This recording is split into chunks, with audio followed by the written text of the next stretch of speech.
चालू का? Hi guys, welcome back to my blog. तर आता आम्ही आलो आहे चिखलदऱ्याला माझ्या बाबांच्या क्वार्टरला. तर आम्ही आलो आहे रेग्युलर कॉलेजला. तुम्ही बघता किती छान हवा चालू आहे. तर आता मी तुम्हाला क्वार्टर दाखवते. चला.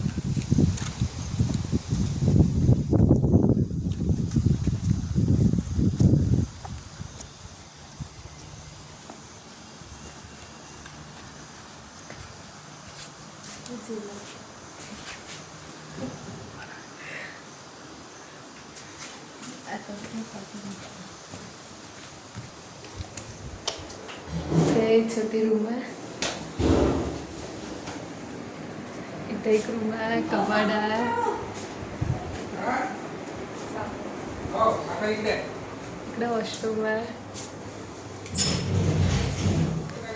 आणि आता आम्ही चहा पिणार आहे. इकडने मंदिर दिसते. बाय. असा आहे रूम.